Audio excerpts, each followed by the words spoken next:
അലൈക്കും വറഹ്മത്തുള്ളാഹ്. പ്രിയപ്പെട്ട മക്കളെ, നമ്മളെ നാലാമത്തെ ക്ലാസ്സിലെ നാലാമത്തെ പാഠം ഫിഖ്ഹിൽ നിന്ന് ഒന്നാമത്തെ ഭാഗമാണ്. 4ാം ക്ലാസ്സിലെ ഫിഖ്ഹിലെ 1ാം ഭാഗത്തിലെ 4ാമത്തെ പാഠം. ഫത്തഹ്ഹറു, നിങ്ങൾ ശുദ്ധി വരുത്തൂ എന്ന പരിശുദ്ധ ഖുർആന്റെ ഒരു ആയത്തിന്റെ ഭാഗം അല്ലേ?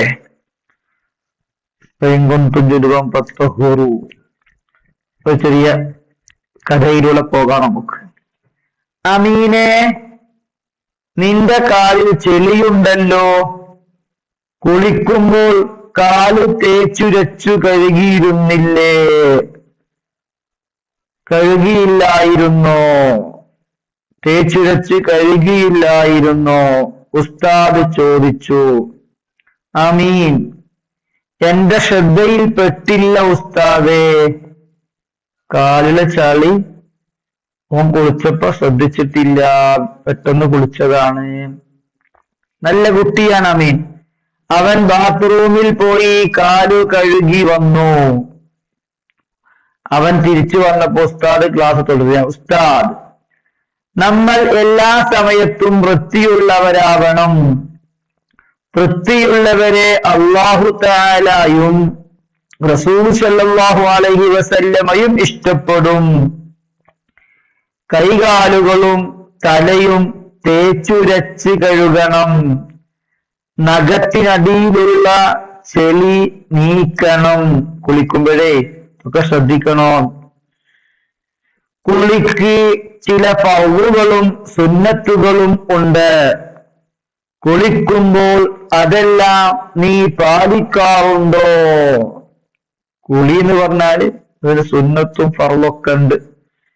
ഇതൊക്കെ ശ്രദ്ധിക്കാറുണ്ടോ? അമീൻ, ഏതൊക്കെയാണ് കുളിയുടെ ഫർളുകളും സുന്നത്തുകളും? ഉസ്താദ്, കുളിക്ക് 2 ഫർളുകളുണ്ട്, ഫർളാണുള്ളത്. കുളിക്ക് 2 ഫർളാണുള്ളത്. 1 നിയ്യത്ത് ചെയ്യൽ, 2 ശരീരത്തിലെ എല്ലാ ഭാഗങ്ങളിലും വെള്ളം എത്തൽ. ഒന്ന് പറഞ്ഞേ, കുളിക്ക് എത്ര ഫർളുണ്ട്? 2 ഫർള്. 1 നിയ്യത്ത് ചെയ്യൽ, മറ്റൊന്ന് ശരീരത്തിലെ എല്ലാ ഭാഗങ്ങളിലും വെള്ളം എത്തൽ എന്നിവയാണവ. ഇനി കുളിയുടെ സുന്നത്തുകൾ പറയാം. ഇരുന്ന് പഠിക്കണം, പ്രാവർത്തികമാക്കണം. നാഥനായ റബ്ബ് തൗഫീഖ് നൽകട്ടെ. ഖിബിലക്ക് മുന്നിടുക, ഔറത്ത് മറക്കുക. കുളിയുടെ സുന്നത്തിനെ ഞാൻ വീട്ടുന്നു എന്ന നിയ്യത്തോടെ ബിസ്മി ചൊല്ലുക. വുളൂ ചെയ്യുക. ശേഷം ഫർളായ കുളിയാണെങ്കിൽ അതിന്റെ നിയ്യത്തും, സുന്നത്തായ കുളിയാണെങ്കിൽ ആ നിയ്യത്തും ചെയ്ത് ആദ്യം തലയും പിന്നീട് വലതുഭാഗത്തും ശേഷം ഇടതുഭാഗത്തും വെള്ളമൊഴിക്കുക. 5ാമത്തെ കുറച്ച് വലുതാ അല്ലേ? നിയ്യത്ത് വെച്ചിങ്ങാണ്ട് ആദ്യം തലയിലാ വെള്ളം ഒഴിക്കേണ്ടത്, പിന്നെ വലതുഭാഗത്ത്, പിന്നെ ഇടതുഭാഗത്ത് വെള്ളം ഒഴിക്കുക. പിന്നെ തേച്ചുരച്ച് കഴുകുക. തേച്ചുരച്ച് കഴുകുക. വെറുതെ വെള്ളം ഒഴിച്ചു പോന്നാ പോരാ, തേച്ചുരച്ച് കഴുകണം. പീളക്കുഴി, കണ്ണിന്റെ പീളക്കുഴി, അവിടൊക്കെ പശർമ്മ ഉണ്ടാകും, അപ്പൊ വെള്ളം എത്തൂല.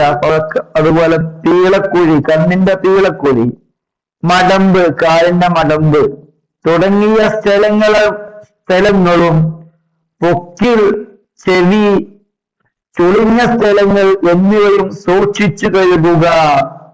പൊക്കിള് കഴുകണം കുളിക്കുമ്പോഴേ. അവിടൊക്കെ വിയർപ്പ് ചെന്ന് കട്ടപ്പ് ചളികളൊക്കെ ഉണ്ടാവും, രോഗങ്ങൾ ഉണ്ടാകാൻ കാരണമാവും, പിശാച് വസിക്കും. ചെവി അങ്ങനെ തന്നെ. ചെവി എപ്പോഴും തുറന്നിടക്കണം. നമ്മൾ മാസ്ക് ഇട്ടപ്പോഴും പോലും ചെവിനെ മൂടിയിട്ടില്ലേ? കാരണം മാസ്കിന്റെ വള്ളി അവിടെ ഉള്ള ഏരിയ ചെവിന്മേല്. അപ്പോഴും ചെവിനെ നമ്മൾ തുറന്നിട്ടു. അപ്പോ ചെവിന്റെ ഉള്ളിൽ ചളി ഉണ്ടാവും. അപ്പൊ കുളിക്കുമ്പോഴൊക്കെ ഒന്ന് വൃത്തിയാക്കുക. ചുരുങ്ങിയ സ്ഥലങ്ങൾ ഏതൊക്കെ ഉണ്ടോ അതൊക്കെ നോക്കുക. നല്ല സൂക്ഷിച്ചു കഴുകുക. പിന്നെ സംസാരിക്കാതിരിക്കുക. കുളി കഴിഞ്ഞ ഉടനെ വുളൂഇന് ശേഷമുള്ള ദുആ ചെയ്യുക തുടങ്ങിയവ സുന്നത്തുകളാണ്.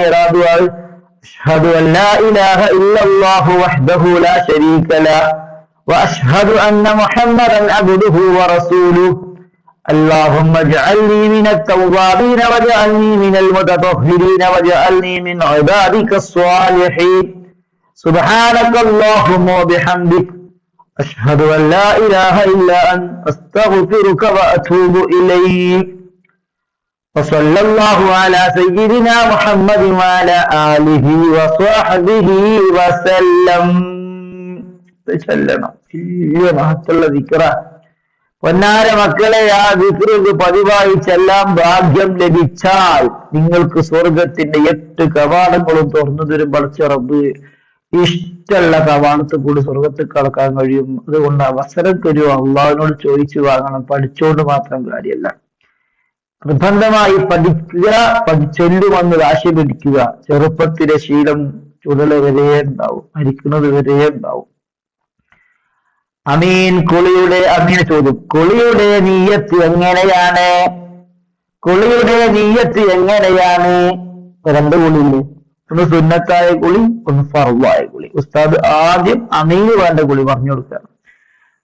സുന്നത്തായ കുളിയെ കുറിച്ച് ആദ്യം പറയാ. ജുമുഅയുടെ സുന്നത്ത് കുളി നിർവഹിക്കുന്നു, അല്ലെങ്കിൽ പെരുന്നാളിന്റെ സുന്നത്ത് കുളി നിർവഹിക്കുന്നു എന്നിങ്ങനെയാണ് സുന്നത്തായ കുളിക്ക് നിയ്യത്ത് ചെയ്യേണ്ടത്.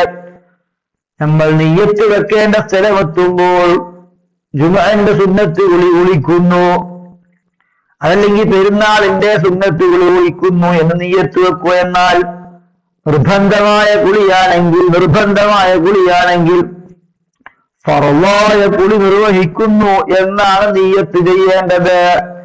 നിയ്യത്ത് ചെയ്യേണ്ട സ്ഥലമെത്തുമ്പോൾ ശരീരത്തിൽ തലയിൽ വെള്ളമൊഴിക്കുന്ന സമയത്ത് കുളി എന്ന ഫർളിനെ ഞാൻ വീട്ടുന്നു, ഫർളായ കുളി ഞാൻ നിർവഹിക്കുന്നു. പ്രശുദ്ധ ഖുർആനിലെ ആയത്ത് എപ്പോഴും നമ്മൾ ശ്രദ്ധിക്കേണ്ടത് ആയത്ത്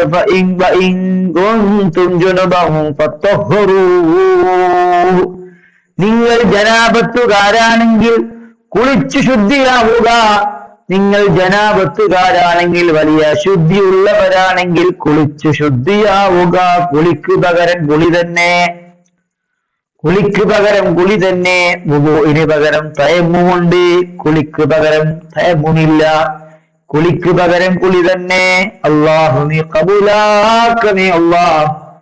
ഞങ്ങൾക്ക് നല്ല ഓർമ്മ തരണേ അല്ലാഹ്, ബുദ്ധി തരണേ അല്ലാഹ്, നല്ലവരാക്കണേ അല്ലാഹ്. ഞങ്ങളെ ഉമ്മ ഉപ്പമാർക്ക് ആരോഗ്യവും ആഫിയത്തും നൽകണേ അല്ലാഹ്. മരണപ്പെട്ടവരെ ഖബർ സ്വർഗ്ഗമാക്കണേ അല്ലാഹ്. ഞങ്ങളെ ഉസ്താദുമാർ, മശായിഖുമാർ, ജീവിച്ചിരിക്കുന്നവർക്ക് ആരോഗ്യവും ആഫിയത്തും നൽകണേ അല്ലാഹ്. മൺമാഞ്ഞവരുടെ ഖബർ നീ സ്വർഗ്ഗ പൂന്താക്കണേ അല്ലാഹ്. അസ്സലാമു അലൈക്കും വറഹ്മത്തുള്ളാഹി.